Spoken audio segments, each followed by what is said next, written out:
സർക്കാരിന്റെ നേട്ടങ്ങൾ എണ്ണിപ്പറഞ്ഞും പ്രസംഗങ്ങൾ എണ്ണിപ്പറഞ്ഞും കേന്ദ്രത്തെ വിമർശിച്ചും ഗവർണറുടെ നയപ്രഖ്യാപന പ്രസംഗം അഭിമാനകരമായ സാമ്പത്തിക വളർച്ച കേരളം നേടി. സുസ്ഥിര വികസനത്തിൽ കേരളം മുന്നിലാണ്. രാജ്യത്ത് ഭരണഘടനാ മൂല്യങ്ങൾ വെല്ലുവിളി നേരിടുകയാണെന്നും നയപ്രഖ്യാപന പ്രസംഗത്തിൽ ഗവർണർ പറഞ്ഞു.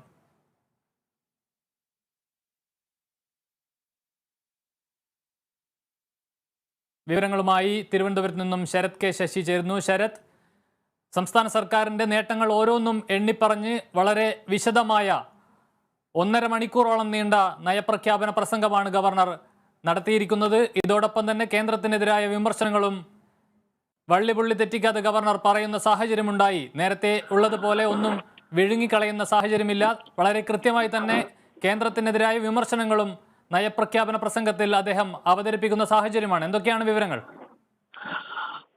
കമലേഷ്, തീർച്ചയായും സംസ്ഥാന സർക്കാരിന്റെ വികസന നേട്ടങ്ങൾ എണ്ണിപ്പറഞ്ഞും അതോടൊപ്പം തന്നെ കേന്ദ്ര സർക്കാരിനെ വിമർശിച്ചുകൊണ്ടുമുള്ള ഒരു നയപ്രഖ്യാപന പ്രസംഗമാണ് ഗവർണർ നടത്തിയത്.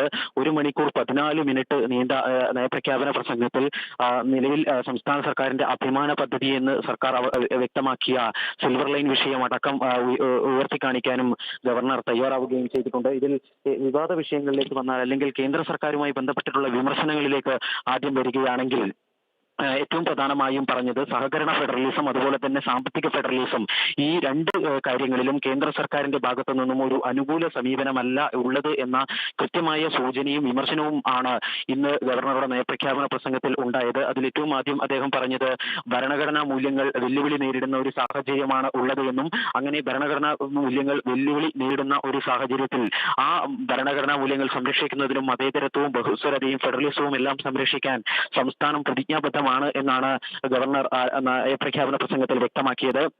അതിനോടൊപ്പം തന്നെ പ്രധാനമായും ചൂണ്ടിക്കാണിച്ചത് ഈ സംസ്ഥാന നിയമനിർമ്മാണ സഭകളുടെ അധികാരങ്ങൾ കവർന്നെടുക്കുന്നതിന് വേണ്ടിയുള്ള നീക്കങ്ങൾ ഉണ്ടാകുന്നു എന്നുള്ള വിമർശനവും ഗവർണർ ഉന്നയിക്കുന്നു. ആ വിമർശനം നിലവിൽ സംസ്ഥാന സർക്കാരും ഗവർണറും തമ്മിലുള്ള ഒരു ഏറ്റുമുട്ടലിന്റെ ഒരു അന്തരീക്ഷം നിലനിൽക്കുമ്പോൾ അത് ഗവർണർക്കെതിരായ വിമർശനം കൂടിയായി വ്യാഖ്യാനിക്കുന്നതിൽ തെറ്റില്ല. കാരണം നിലവിൽ നിയമസഭ പാസാക്കിയ ചില ബില്ലുകളിൽ ഗവർണർ ഇതേവരെ ഒപ്പിട്ടിട്ടില്ല. അത്തരമൊരു സാഹചര്യത്തിൽ ഈ നിയമനിർമ്മാണ സഭകളുടെ അധികാരങ്ങളെയും അതുപോലെ തന്നെ അവകാശങ്ങൾക്ക് നേരെ ഉള്ള കടന്നു കയറ്റം ഉണ്ടാകുന്നു എന്ന് പറയുമ്പോൾ അത് ഗവർണർക്കെതിരായ ഒരു വിമർശനം എന്ന നിലയിൽ കൂടി അത് കാണാൻ വേണ്ടി സാധിക്കും. അതോടൊപ്പം തന്നെ മറ്റൊരു പ്രധാനപ്പെട്ട കാര്യം പറഞ്ഞത് വായ്പാ പരിധി കുറച്ചതുമായി ബന്ധപ്പെട്ടാണ്. കേന്ദ്ര സർക്കാർ സംസ്ഥാനത്തിന്റെ വായ്പ എടുക്കുന്നതിനുള്ള പരിധി വെട്ടിക്കുറച്ച് ഒരു നിലപാടെടുത്തു. അത് വിദ്യാഭ്യാസം, അടിസ്ഥാന സൗകര്യം, അതുപോലെ തന്നെ ആരോഗ്യ മേഖലകളിലെ സർക്കാരിന്റെ പ്രവർത്തനങ്ങളെ സാരമായി തന്നെ ബാധിച്ചു എന്ന വിമർശനവും നയപ്രഖ്യാപന പ്രസംഗത്തിൽ ഉണ്ടായി.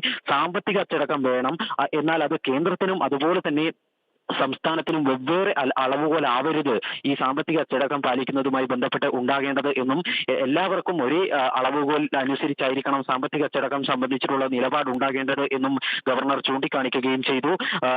അതോടൊപ്പം ഞാൻ നേരത്തെ സൂചിപ്പിച്ചതുപോലെ സംസ്ഥാന നിയമനിർമ്മാണ സഭകളുടെ അധികാരങ്ങളിലേക്കുള്ള കടന്നുകയറ്റം അത് സഹകരണ ഫെഡറലിസത്തിന് ഭൂഷണമല്ല എന്നും, നിയമസഭയുടെ വികാരമാണ് നിയമനിർമ്മാണങ്ങളിലൂടെ ജനങ്ങളുടെ വികാരമാണ് നിയമനിർമ്മാണങ്ങളിലൂടെ നിയമസഭ പ്രതിഫലിപ്പിക്കുന്നത് എന്നും, ആ നിയമനിർമ്മാണങ്ങൾക്ക് പിന്നിലെ ഉദ്ദേശ ലക്ഷ്യങ്ങൾ സംരക്ഷിക്കപ്പെടണമെന്നും ഗവർണർ ഈ നയപ്രഖ്യാപന പ്രസംഗത്തിൽ പറഞ്ഞു വെക്കുകയും ചെയ്യുന്നുണ്ട്. കൂടാതെ ഈ കിഫ്ബിയുമായി ബന്ധപ്പെട്ടിട്ടുള്ള വിഷയത്തിലും കേന്ദ്ര സർക്കാരിനെതിരായ വിമർശനം ഈ നയപ്രഖ്യാപന പ്രസംഗത്തിൽ ഉണ്ടായി. കിഫ്ബി വായ്പ എടുത്തത് അത് സംസ്ഥാന സർക്കാരിന്റെ വായ്പാ പരിധിയിൽ ഉൾപ്പെടുത്തിയ കേന്ദ്ര സർക്കാർ നിലപാട്, അത് ആ ഒരു നിലപാടിനെയും നയപ്രഖ്യാപന പ്രസംഗത്തിൽ വിമർശിച്ചിട്ടുണ്ട്.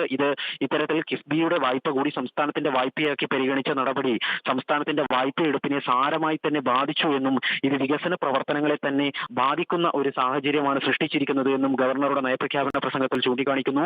സാമ്പത്തിക ഫെഡറലിസവുമായി ബന്ധപ്പെട്ടിട്ടുള്ള പ്രശ്നത്തിൽ ഒരു അനുകൂലമായ നിലപാട് കേന്ദ്ര സർക്കാരിന്റെ ഭാഗത്തു നിന്നും ഉണ്ടാകുമെന്ന് പ്രതീക്ഷിക്കുന്നു എന്നും ഗവർണർ ആരിഫ് മുഹമ്മദ് ഖാൻ നയപ്രഖ്യാപന പ്രസംഗത്തിൽ ഏതായാലും പറഞ്ഞു വെക്കുകയും ചെയ്യുന്നു.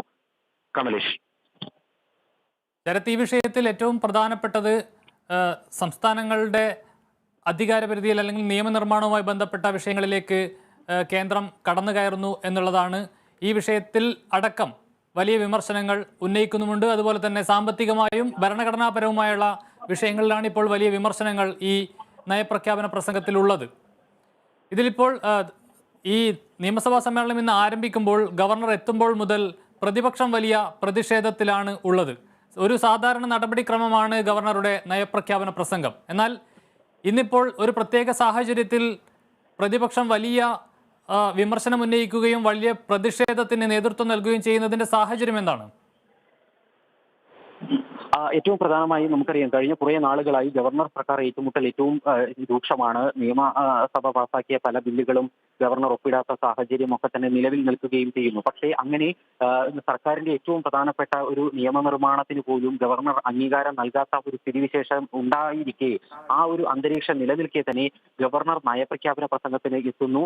ആ നയപ്രഖ്യാപന പ്രസംഗത്തിൽ ഗവർണർ ഇത്തരത്തിൽ ഗവർണറെ ക്ഷണിച്ച് ഇവിടെ സഭയിൽ കൊണ്ടുവരുന്ന ഒരു ഭരണപക്ഷ നിലപാട് അത് സർക്കാരും ഗവർണറും തമ്മിലുള്ള ഒത്തുകളി വ്യക്തമാക്കുന്നു എന്ന് ചൂണ്ടിക്കാണിച്ചുകൊണ്ടാണ് പ്രതിപക്ഷം പ്രധാനമായും പ്രതിഷേധം ഉന്നയിച്ചത്. പ്ലക്കാർഡുകൾ ഉയർത്തിക്കൊണ്ടായിരുന്നു ആ പ്രതിഷേധം. ഗവർണർ നിയമസഭയിലേക്ക് വരുമ്പോൾ ആ സമയത്താണ് ഇത്തരത്തിലുള്ള ഒരു പ്രതിഷേധം പ്രതിപക്ഷത്തിന്റെ ഭാഗത്തു നിന്നും ഉണ്ടായത്. ഗവർണറും സർക്കാരും ഒത്തുകളി നടത്തുകയാണ് എന്ന ഒരു വിമർശനം പ്ലക്കാർഡ് ഉയർത്തിക്കൊണ്ട് അവർ പ്രധാനമായും ഉന്നയിച്ചു. അതോടൊപ്പം തന്നെ ഈ ഗവർണറും സർക്കാരും അതുപോലെ LDFും BJPയും ഗവർണറും തമ്മിലുള്ള കൂട്ടുകെട്ടിന് പിന്നിലെ ലക്ഷ്യം എന്താണ് എന്ന ചോദ്യവും ഈ ഒരു പ്ലക്കാർഡുകളിൽ പ്രതിപക്ഷം ഉയർത്തുകയും ചെയ്തിട്ടുണ്ട്. കഴിഞ്ഞ നിയമസഭാ സമ്മേളനത്തിലും ഇതേ രീതിയിൽ തന്നെ ഗവർണറും സർക്കാരും തമ്മിലുള്ള ഒത്തുകളിയാണ് നടക്കുന്നത് എന്ന വിമർശനം പ്രതിപക്ഷം ഉന്നയിച്ചിരുന്നു.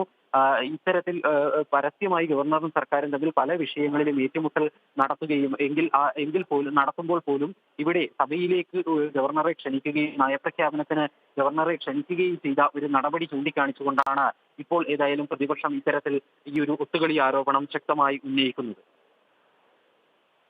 ഇനിയിപ്പോൾ സഭയിൽ എന്തൊക്കെയാണ്? ഇപ്പോൾ ഗവർണറുടെ നയപ്രഖ്യാപന പ്രസംഗം പൂർത്തിയായിരിക്കുന്നു. അദ്ദേഹം സഭയിൽ നിന്നും മടങ്ങിപ്പോയിരിക്കുകയാണ്.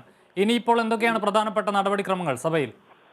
അല്പസമയത്തിനകം പ്രതിപക്ഷ നേതാക്കൾ മാധ്യമങ്ങളെ കാണുന്നുണ്ട്. പ്രതിപക്ഷ നേതാവ് VD സതീശനും മറ്റ് നേതാക്കളും മാധ്യമങ്ങളെ കാണുന്നുണ്ട്. ഈ നയപ്രഖ്യാപന പ്രസംഗവുമായി ബന്ധപ്പെട്ടിട്ടുള്ള പ്രതിപക്ഷത്തിന്റെ നിലപാട് വിശദീകരിക്കുന്നതിന് വേണ്ടിയാണ് പ്രതിപക്ഷ നേതാക്കൾ മാധ്യമങ്ങളെ കാണാൻ വേണ്ടി പോകുന്നത്. പ്രധാനമായും ഇതിൽ എന്തുകൊണ്ട് ഇത്തരമൊരു പ്രതിഷേധം നയപ്രഖ്യാപന പ്രസംഗത്തിന് നേരെ ഉണ്ടായി എന്നുള്ളത് പ്രതിപക്ഷം വിശദീകരിക്കും. കഴിഞ്ഞ നയപ്രഖ്യാപന പ്രസംഗത്തിൽ ഇതിനും ശക്തമായ ഭാഷയിലും ശക്തമായ രീതിയിലുമായിരുന്നു പ്രതിപക്ഷം ഈ നയപ്രഖ്യാപന പ്രസംഗത്തിനെതിരായ പ്രതിഷേധം പ്രകടിപ്പിച്ചിട്ടുള്ളത്. പക്ഷേ ആ രീതിയിലുള്ള ഒരു ശക്തമായ പ്രതിഷേധം ഇന്ന് പ്രതിപക്ഷത്തിന്റെ ഭാഗത്തു നിന്നും ഉണ്ടായിട്ടില്ല. ഇനി ഏറ്റവും പ്രധാനം, ഇന്നത്തെ കാര്യമായ നടപടിക്രമങ്ങളൊന്നും ഇനി ഇല്ല. ഇന്ന് സഭ പിരിയുകയും ചെയ്തിട്ടുണ്ട്. ഇനി 25-ാം തീയതി മറ്റന്നാളാണ് നിയമസഭാ നടപടികൾ വീണ്ടും പുനരാരംഭിക്കുന്നത്. ജനുവരി 25 അതുപോലെ തന്നെ ഫെബ്രുവരി 1, 2 തീയതികളിൽ ഗവർണറുടെ നയപ്രഖ്യാപന പ്രസംഗത്തിന്മേലുള്ള നന്ദിപ്രമേയ ചർച്ച നടക്കും. അതിനുശേഷമായിരിക്കും ഇനി സംസ്ഥാന ബജറ്റ് അവതരണം ഫെബ്രുവരി 3 നടക്കുക. ഈ വിഷയത്തിൽ ഗവർണറുടെ നയപ്രഖ്യാപന പ്രസംഗത്തിലെ ഏറ്റവും പ്രധാനപ്പെട്ട ഒരു ഭാഗമായി നമുക്ക് കാണാൻ സാധിക്കുന്നത് സർക്കാർ നേരത്തെ മുന്നോട്ട് വെച്ചിട്ടുള്ള ഒരു സ്വപ്ന പദ്ധതിയായിട്ടുള്ള സിൽവർ ലൈനുമായി ബന്ധപ്പെട്ട വിഷയമാണ്. അത് മുന്നോട്ട് കൊണ്ടുപോകും എന്ന ഒരു സൂചന തന്നെയാണ്. വളരെ ശക്തമായി അതിൻ്റെ പിന്നാലെ തന്നെ സർക്കാരുണ്ട്. ആ പദ്ധതി ഉപേക്ഷിക്കപ്പെട്ടിട്ടില്ല. വലിയ തരത്തിൽ കേന്ദ്രത്തിനോടുള്ള ഒരു സമ്മർദ്ദവും കൂടി ചെലുത്താനുള്ള സാധ്യതകളൊക്കെ ഈ പ്രസംഗത്തിലൂടെ നമുക്ക് മനസ്സിലാക്കാവുന്നതാണ്.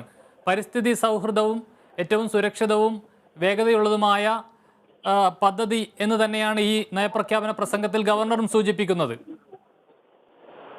തീർച്ചയായും സിൽവർ ലൈൻ പദ്ധതിയുടെ കാര്യത്തിൽ വിട്ടുവീഴ്ചയില്ല എന്നും സർക്കാർ ആ ഒരു സിൽവർ ലൈൻ പദ്ധതി നടപ്പിലാക്കണമെന്ന ആഗ്രഹത്തിൽ നിന്ന് പിറകോട്ട് പോയിട്ടില്ല എന്നും വ്യക്തമാക്കുന്നതാണ് നയപ്രഖ്യാപന പ്രസംഗത്തിലെ ഗവർണറുടെ പരാമർശങ്ങൾ. സിൽവർ ലൈൻ സർക്കാരിന്റെ സ്വപ്ന പദ്ധതി എന്നാണ് ഈ നയപ്രഖ്യാപന പ്രസംഗത്തിൽ ചൂണ്ടിക്കാണിച്ചിരിക്കുന്നത്. ഏറ്റവും വേഗതയിലും അതുപോലെ തന്നെ സുരക്ഷിതവുമായ യാത്രയ്ക്ക് സിൽവർ ലൈൻ പദ്ധതി അനിവാര്യമാണ് എന്നതാണ് ഈ നയപ്രഖ്യാപന പ്രസംഗത്തിൽ ഗവർണർ ചൂണ്ടിക്കാണിച്ചത്. അതോടൊപ്പം തന്നെ ഒരു പ്രകൃതി സൗഹൃദമായ ഒരു ഗ്രീൻ പ്രൊജക്ട് എന്നതാണ് സിൽവർ ലൈനിന് ഈ ഒരു നയപ്രഖ്യാപന പ്രസംഗത്തിൽ വിശേഷിപ്പിച്ചിരിക്കുന്നത്. അതിലൂടെ തന്നെ നിലവിൽ ഈ സ്ഥലമേറ്റെടുപ്പുമായി ബന്ധപ്പെട്ടിട്ടുള്ള നടപടികൾ റവന്യൂ വകുപ്പ് മരവിപ്പിച്ചിട്ടുണ്ട് എങ്കിൽ പോലും സിൽവർ ലൈൻ ഇപ്പോഴും സംസ്ഥാന സർക്കാരിന്റെ ഒരു പ്രധാനപ്പെട്ട അജണ്ടയായി നിലനിൽക്കുന്നു എന്ന് ഗവർണറുടെ ഈ ഒരു നയപ്രഖ്യാപന പ്രസംഗത്തിലൂടെ വ്യക്തമാവുകയാണ്. ഇതിൽ മറ്റ് പ്രധാനപ്പെട്ട സാമ്പത്തിക വിഷയങ്ങൾ എന്തൊക്കെയാണ്? ഈ കേന്ദ്രത്തിനെതിരായ വിമർശനങ്ങളിൽ പ്രധാനപ്പെട്ട ഒന്ന് കിഫ്ബിയുമായി ബന്ധപ്പെട്ട വിമർശനങ്ങൾ ഈ പ്രഖ്യാപനത്തിലുള്ളതായി നമുക്ക് മനസ്സിലാക്കാൻ സാധിച്ചിട്ടുണ്ട്. കിഫ്ബിയെ സംസ്ഥാനത്തിൻ്റെ ഒരു വായ്പ എടുക്കുന്ന ഒരു സ്രോതസ്സായി ഉള്ള നിലയിലാണ് കേന്ദ്രം പരിഗണിച്ചത് എന്ന തരത്തിലുള്ള വലിയ വിമർശനങ്ങൾ കൂടിയുണ്ട്. മറ്റെന്തൊക്കെയാണ് ഈ വിഷയത്തിൽ പറയുന്നത്? സാമ്പത്തിക ഫെഡറലിസത്തെ ചോദ്യം ചെയ്യുന്ന നിലപാടുകൾ കേന്ദ്ര സർക്കാരിന്റെ ഭാഗത്തു നിന്നും ഉണ്ടാകുന്നു എന്ന് ചൂണ്ടിക്കാണിച്ച് പ്രധാനമായും രണ്ട് കാര്യങ്ങളാണ് ഈ നയപ്രഖ്യാപന പ്രസംഗത്തിൽ ഉദാഹരണമായി ചൂണ്ടിക്കാണിച്ചിരിക്കുന്നത്. അതിലൊന്ന് വായ്പാ പരിധി വെട്ടിക്കുറച്ച കേന്ദ്ര സർക്കാരിന്റെ നിലപാട്, അതോടൊപ്പം തന്നെ കിഫ്ബി എടുത്ത വായ്പ അത് സംസ്ഥാന സർക്കാരിന്റെ വായ്പയായി പരിഗണിച്ച നിലപാട്. ഈ രണ്ട് ഉദാഹരണങ്ങൾ ചൂണ്ടിക്കാണിച്ചുകൊണ്ടാണ് സാമ്പത്തിക ഫെഡറലിസത്തെ കേന്ദ്രം ഹരിക്കുന്നു എന്ന ഒരു വിമർശനം ഉന്നയിച്ചിരിക്കുന്നത്. അതിൽ കിഫ്ബിയുടെ വായ്പയുടെ കാര്യത്തിൽ നമുക്കറിയാം, കിഫ്ബി ഒരു ബോഡി കോർപ്പറേറ്റ് എന്നുള്ള നിലയിൽ വായ്പകൾ അത് പ്രത്യേകമായി പരിഗണിക്കണം, അല്ലെങ്കിൽ പ്രത്യേകമായി തന്നെ കാണേണ്ടതാണ്. സംസ്ഥാനത്തിന്റെ വായ്പയായി പരിഗണിക്കരുത് എന്ന നിലപാടാണ് കഴിഞ്ഞ കുറെ നാളുകളായി സംസ്ഥാനം ഈ ഒരു വിഷയത്തിൽ ഉന്നയിക്കുന്നത്. പക്ഷേ അത് അംഗീകരിക്കാതെയാണ് കിഫ്ബിയെ സംസ്ഥാന സർക്കാരിന്റെ വായ്പയായി പരിഗണിച്ചത്. ഇതുമൂലം കഴിഞ്ഞ സാമ്പത്തിക വർഷം, ഈ ഇപ്പോൾ നടന്നുകൊണ്ടിരിക്കുന്ന സാമ്പത്തിക വർഷത്തിൽ ഏതാണ്ട് 2400 കോടിയുടെ നഷ്ടം സംസ്ഥാന സർക്കാരിന് ഉണ്ടായി. അത് ഇവിടെ പ്രധാനമായി നയപ്രഖ്യാപന പ്രസംഗത്തിൽ സർക്കാർ ചൂണ്ടിക്കാണിച്ചു. അങ്ങനെ കിഫ്ബിയെ സംസ്ഥാനത്തിന്റെ വായ്പയാക്കി പരിഗണിച്ച നടപടി അത് സംസ്ഥാനത്തിന്റെ വികസന പ്രവർത്തനങ്ങളെ സാരമായി തന്നെ ബാധിച്ചു എന്നതാണ് നയപ്രഖ്യാപന പ്രസംഗത്തിൽ ചൂണ്ടിക്കാണിക്കുന്നത്. സംസ്ഥാനത്തിന്റെ വായ്പയെടുപ്പിനെ തന്നെ സാരമായി ബാധിച്ചു എന്നും അത് വലിയ പ്രതിസന്ധി സൃഷ്ടിച്ചു എന്നും ഈ കാര്യത്തിൽ ചൂണ്ടിക്കാണിക്കുന്നു. കൂടാതെ മറ്റൊരു പ്രധാനപ്പെട്ട കാര്യം, ഈ വായ്പാ പരിധി നിജപ്പെടുത്തിയ ഒരു നടപടിയാണ്. 2.5% സംസ്ഥാന GDP-യുടെ 2.5% മാത്രം വായ്പ ാണ് നിലവിൽ കേന്ദ്ര സർക്കാർ അനുമതി നൽകിയിരിക്കുന്നത്. അതല്ല 4%-മായി വായ്പാ പരിധി ഉയർത്തണമെന്നുള്ള ആവശ്യം സംസ്ഥാനം പല ഘട്ടങ്ങളിലായി ഉന്നയിച്ചതാണ്. പക്ഷേ അത് അംഗീകരിക്കപ്പെട്ടിട്ടില്ല. ആ ഒരു സാഹചര്യത്തിൽ വായ്പാ പരിധി വെട്ടിക്കുറച്ച കേന്ദ്ര സർക്കാർ നിലപാടും സാമ്പത്തിക ഫെഡറലിസത്തെ ഹനിക്കുന്നതാണ് എന്നും ഈ ഒരു വിഷയത്തിൽ ഗവർണർ വായിച്ച നയപ്രഖ്യാപന പ്രസംഗത്തിൽ ചൂണ്ടിക്കാണിക്കുന്നു. വ്യക്തമാണ്.